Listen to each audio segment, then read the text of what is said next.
Welcome back to the Welsh History Podcast, episode 132, The Rapid Fall. Over the winter and spring of 1407, planning had begun to renew the war against Glyndŵr from the English side.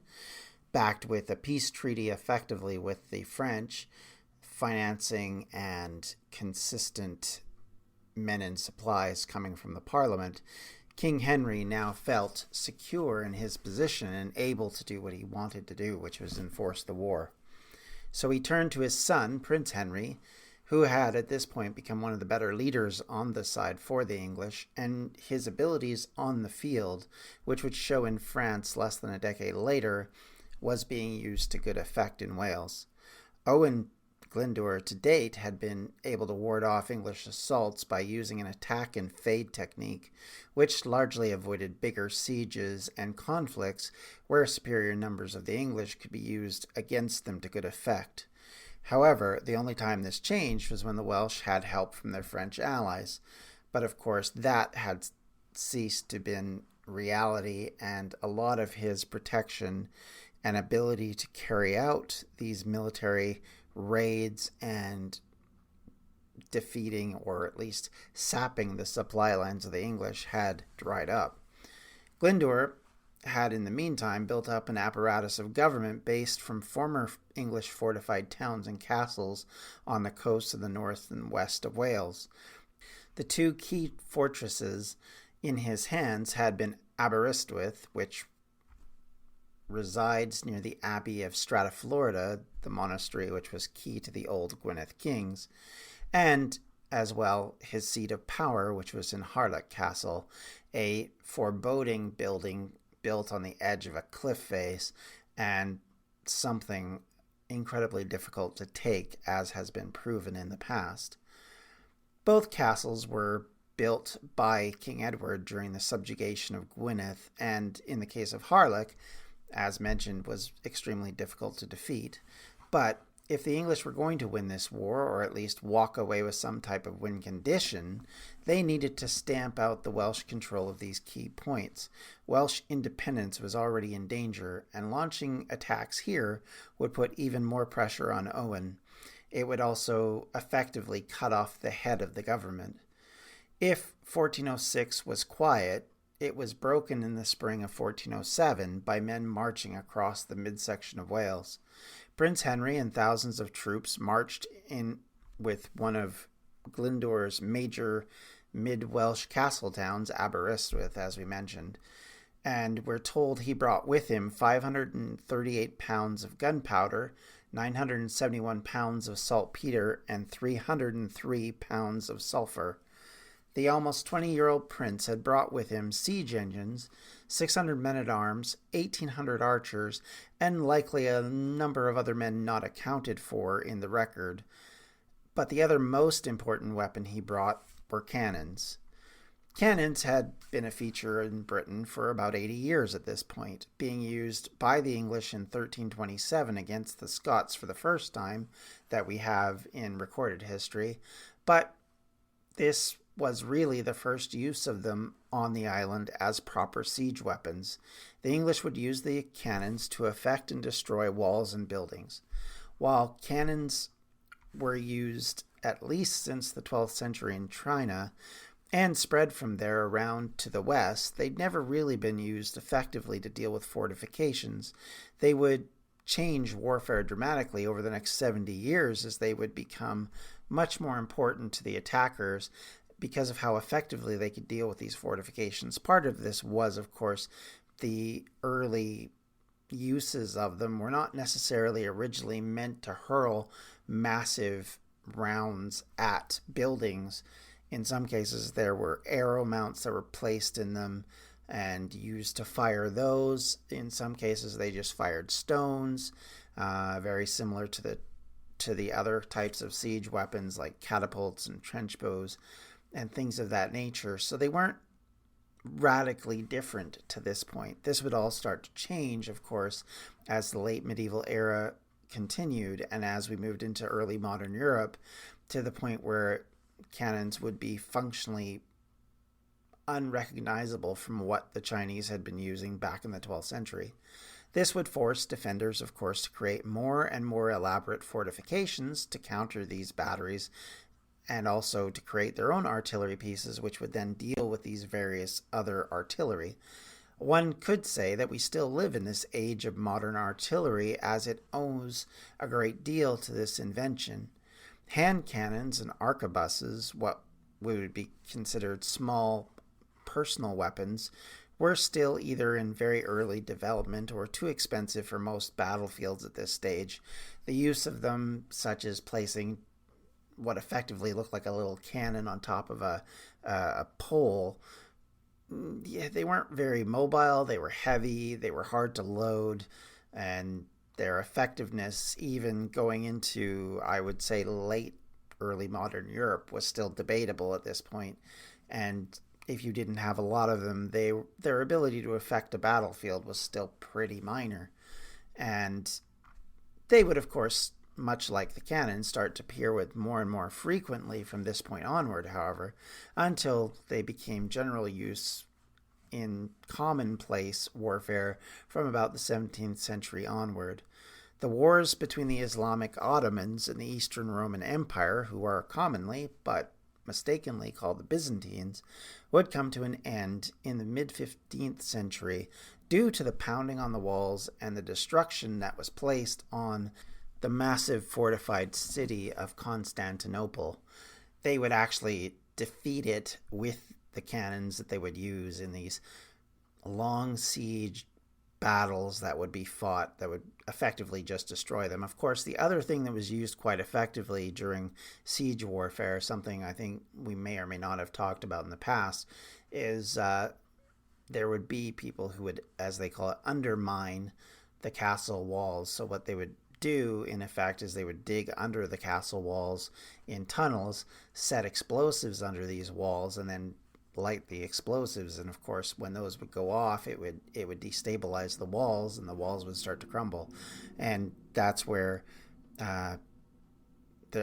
another development in military strategy was to then countermine these people by basically sending sappers down to try and defeat them before they could place these in positions where they could cause this problem. So very quickly, in a very short amount of time, it becomes a bit of an arms race to try and deal with each of these little developments. And of course, the Middle Ages is fairly notorious for developing fast responses to various weapon changes or armament changes or defensive structure changes. And they happen where, in some cases, especially in this period where wars are pretty much endemic across Europe, they were changing constantly to try and make up for deficiencies that they were seeing in each other. And so you have these counter buildings and counter armors, and you come out with a crossbow, so we come out with plate mail, you come out with this, we come out with that. And yet still, one of the most effective weapons on the battlefield is a pike, which is just basically a pointy stick that's very long, and horses don't like to run up against it. And if you give a bunch of peasants pikes, they would actually remain fairly effective right up until the 18th century because of how inexpensive they are, how obviously easy they are to use, and how little effort you have to do in order to make them very effective. Whereas guns, up until the invention of the cartridge, don't really have that development, don't really have the same sort of effect. And we'll talk a little bit more about that here. And that's just the rapid changes and responses and counter responses working for and against both sides. Henry and his forces, going back to our point, positioned themselves for a long grinding siege with the castle at Aberystwyth, knowing that taking the castle would almost be impossible without the tried and true tactics of isolation and starvation, something that even cannons were not as effective to do at this stage. The idea that you would line up hundreds of cannons and fire them at walls until you smash the walls doesn't really happen at this stage. You have maybe 10 or 15. They're expensive, they're unusual. The ability to use them is something of an art form at this stage. And so there isn't a lot of understanding of how they work or how to use them effectively, and it only comes in over time. But nonetheless, the fact that they're brought into this battle becomes incredibly important to easing some of the other options and methods that Henry could use elsewhere. The castle in its current shape hardly gives you much to go by if we're to look at it from a modern perspective. If you, say, go to Google Map and look up Aberystwyth's castle and have a look around at the grounds and the areas near it, you'll see certain things will stand out, but the one thing you won't really see standing out is most of the castle. Now, we have to be honest and say that modern castles, as they sit now, unless they've been heavily renovated, will look pretty downtrodden and won't look very whole anyway, in part because something that does happen over time as buildings go into disrepair and disuse, especially government buildings, is that local citizens will start to take stones when they need them. And in the places like Aberystwyth especially, there was a lot of healthy amounts of stone available, and so a lot of buildings actually get built with that stone in and around the town and city that now exists. So, and we'll get into why that is. Specifically, the reason why the castle's in its current shape is because... I'm Daniel Norcross. And I'm Rory Dollard. And between us, we are England Cricket on 99.94. We'll be every week looking at the ups, the downs, the runners, the riders, the news and the views on all things English cricket. And believe you me, there are plenty of ups and downs. Join us, England Cricket, on 99.94. Coming up on 5 Minute News, I'm Anthony Davis. You might think it's partisan because maybe it's critical of one side or the other, but it's not. It's just the truth. And I think that's also something that's kind of unusual for Americans listening to the radio or to podcasts, because the news landscape in the States has been so partisan for so many decades. So 5 Minute News is verified, truthful, independent, unbiased, and essential world news daily. History is the greatest adventure story. But does it ever leave you wondering what the women were doing all that time? This is Lori from the Her Half of History podcast, and the answer is that some women were seizing power, or escaping slavery, or spying for their country, or creating artistic masterpieces, while countless others were doing the laundry, getting married, and wondering why their clothes don't have more pockets. If you would like to hear the stories of women doing all of those things, check out Her Half of History at herhalfofhistory.com or wherever you get your podcasts. And this will be likely discussed in a future episode. It was at one time the location of the Royal Mint during the English Civil War, about 240 years after this particular battle, and the Royalists actually controlled it for quite a period of time. As that, about nearly 10 years, it was used as the Royal Mint. In 1649, however, the parliamentarians actually seized control of it and then declared that it needed to be blown up. And so Aberystwyth Castle was effectively erased off the landscape because the parliamentarians were trying to put a stop to the Royalist control. So now when you go there, what you see is very, very different and very much not what you would have seen in the time of Owain Glyndwr, for sure. To kind of give you an idea, the positioning of the moat and the castle, it was an overlooking spot at the Irish Sea. When you go to Aberystwyth, it's very much on a low plain. It's not on a height like some of the other castles you'll see in and around places like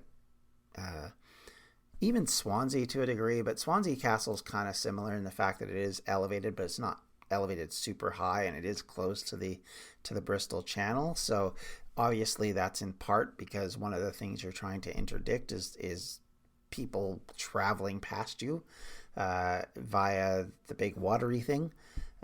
So you have this opportunity to kind of use it as a base of operations to do that. As well, you have Aberystwyth, the town and the village, which then sits on this plain area where, you can grow a lot of food and is kind of an area of valley settlement, which is a little different than the surrounding areas, which are hillier and much more mountainous, if you want to describe it as such. So it would have been a perfect spot for those kind of things, and very important in that respect.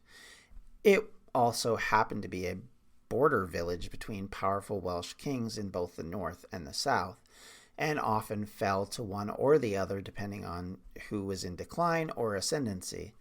The area was settled going back to the Bronze Age, and there's evidence of at least an Iron Age fort or enclosure at the top of one of the hills on the south side of Aberystwyth, which actually overlooks the modern town. It was likely a point of trade and transport in the middle of Wales, going back to the earliest settlements of humanity in that area, and likely because of its closeness to the Irish Sea, it would also have the ability for people to travel back and forth across it. And so you have this effectively a highway in the middle of a area of calm in the middle of the bay where you have this spot. So it's an ideal location for a lot of this stuff, which is part of the reason why I got fought over so much like a lot of things. If you're in a good position, it's always probably going to be bad for you in that era, and to be fair, eras before and after. Construction of the Aberystwyth Castle began in 1277 after Edward I's defeat of Llywelyn ap Gruffudd, in at least the first defeat of him. Work was not fully completed until 1289, after the last King of Gwynedd and Prince of Wales had died. In 1407, as I said, the castle was on decline, due in part because of the salt and sea erosion, as it sits on the coast, and unlike many other castles, is not as elevated at height, and thus sea air and water hits it more often. In fact, today you can still see some of the erosion that's happening at the base of the castle. There's quite a lot of it happening, at least on the stuff that faces directly at the ocean directly at the Irish Sea itself. Now, along with all that, it's more of a shell, as I said, blown up in 1649. It only has some walls, one turret in actual intact, and it has a walkway with an actual area where you can kind of see the travel path that would have been there, that's still somewhat intact as well. I have personal experience, as I spent some time in the Aberystwyth area when I first actually traveled to Wales, and on my second stay in the country, I did spend a little bit of time there again. And so I've actually been there, and it was interesting to kind of give you an idea. My first experience in 1999 when I was there, probably one of the most shocking things to my poor little North American mind was walking into this ancient monument and seeing graffiti on the castle wall and just going, oh my goodness. And you are kind of taken aback because you don't expect that. I don't know why you don't expect that in all actuality, but at the same time, that was something that came to mind. And part of that is because while the castle is protected as an ancient monument, it's not protected as far as any sort of barrier between you and it. You can go straight up to the building even today, and you are allowed to walk in and out without spending any money, without buying a ticket or anything. There's none of that. It is kind of an uncontrolled area to kind of walk around. So things happen, obviously, that may not happen at a more protected location like Cardiff or Carnarvon or even Harlech, which are protected monuments by Cadw, so have a totally different perspective and protection point around it. The other thing is, too, is you realize how little of it's left. And again, going back to one of the points that was made is after it was blown up, because so much of it was littered about, a lot of the local citizens took the rocks and used them for their own means. And this is something we see in archaeology quite a bit. If you watch any sort of archaeological program, they'll talk about stones being thieved out, and in some cases the only evidence that you have that they were there is the fact that there are indents in the ground which show that those items used to be there. And so that is something that happens. I mean, obviously you're going to reuse stuff if nobody else is using it, and it makes sense. So buildings that had existed for one purpose get either reused for another purpose, or in some cases are just literally taken apart and people use them for other purposes completely. You'll see this in cases where buildings that are built in late medieval and early modern Europe have, stones and logs and all sorts of things from buildings that existed prior to them, but are no longer used for those things because now they've been reused for these. And it's a great way to kind of find old archaeology, is to look at buildings where this has happened. And I mean, you can look at it from your own buildings. We build houses, and then at some point somebody else will buy the house and they'll put their own addition on, or they'll change the way something looks. They'll tear down a wall and put in a new one, or in some cases, if you buy a building and you don't think it's worth keeping, you might tear it down and put up a new one. Well, it's the same kind of thing. Eventually somebody comes along and says, well, this doesn't work for me, so let's take it all down. And a case in point of this kind of work happening, but for a slightly more notorious reason, was the Normans tearing down the old Roman buildings in South Wales because they had been used as palaces by the Welsh kings in the south. And so it was a way of enforcing Norman law by showing that the old ways were no longer there, and that was one of the ways to do it. You tear that down, you put up a moat and bailey and a castle on top, and everything looks very Norman and a lot less like, your ancient king's location. And, regardless of what that building had been used for previously, that's what it got known for, as being the palace of such and such a king of such and such a kingdom.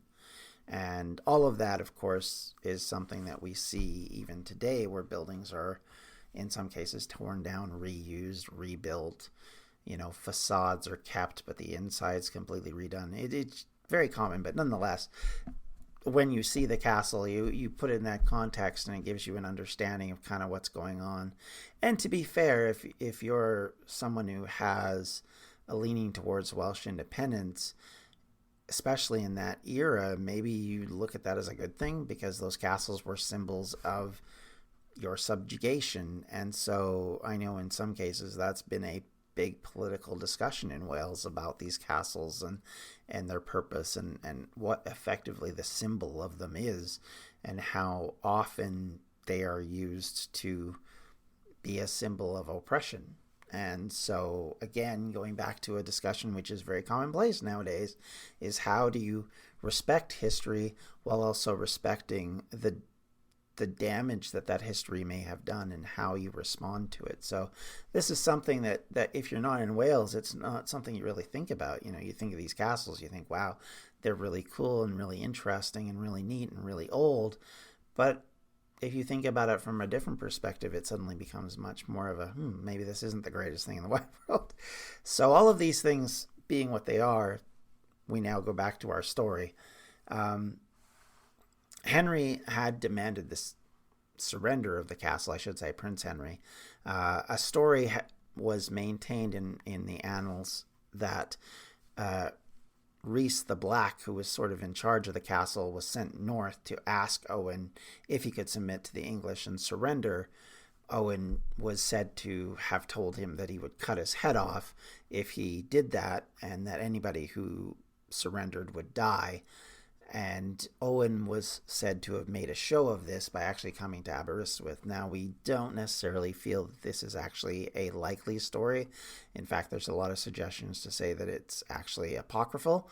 But nonetheless, there is at least that idea. And it does kind of fit with Owain's temperament, at least what he shows in writings of being very violent and very much willing to show violence to others, at least, like I said, in his writing style that he presents. Attempts were probably likely made to end the siege from the Welsh end, but none were successful that we know of. We do know that the siege struggled on for around about a year, and the English lost one of its major cannons as it ended up exploding.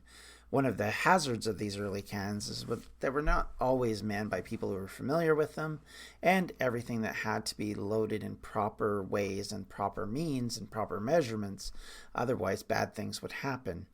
Cartridge, as I said earlier, was still a couple hundred years from being created, and that simple, easy way of loading a gun didn't exist yet. And this is the problem with early technology, early use technology specifically, is that if exact measurements were not met, things could happen. Either the cannonball wouldn't fire, or it would fire but only a little ways. There'd effectively be a dud. Or conversely, things like an explosion can happen when the forces under it were overpacked or over prioritized over the actual shell, and then the shell would act as basically a block, and these things would just explode, and so of course killing your own men in the process. So thus the reason why they weren't yet relied on to be the weapon of choice, and it would only be as things got more reliable, less expensive, more commonplace, that all changes, as you could imagine. In the midst of this siege, in the summer of 1407, a second key base for Glyndŵr came under assault from the king. King Henry took his soldiers, of course, as the second arm to this assault, and prepared for a siege on Harlech, knowing that if he could catch Glyndŵr at his seat, he could put an end to the rebellion in one long but fell swoop. It was during this period that we would see some movement in the border counties of Welsh rebels falling back to the English side. The king had offered forgiveness, pardons for those who withdrew from Glyndŵr and re-swore their allegiance to the king. While certainly not massive amounts took up this suggestion or this offer, it still happened, and there were still names that were listed of people who did this. As happened in the past, when things start to look bad, many of the nobles in Wales measured whether the battle was worth it to them. Keep in mind that the average peasant likely were not considered, and their opinions were not well known at this stage.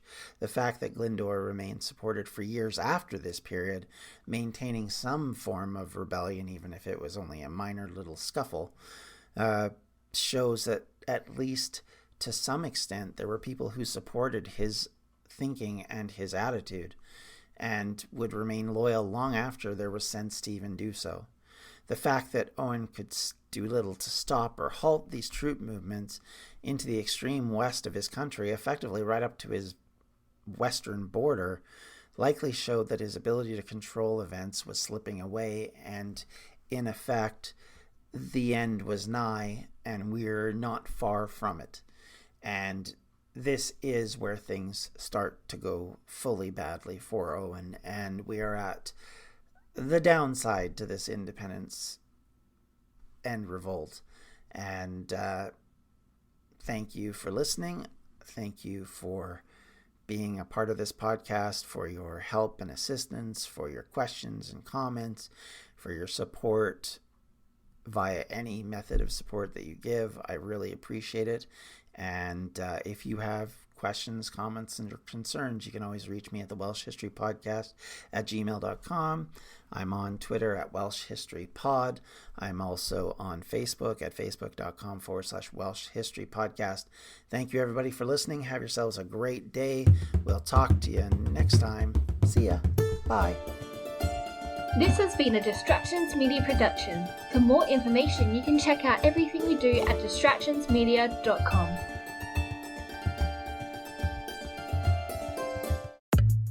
Whether it's missing flights or retirements out of the blue, whether it's resignations or bans, as the old saying goes, there's never a quiet day in West Indies cricket. So make sure you listen to West Indies on 99.94 to stay up to date with all the latest fallout with the teams in maroon.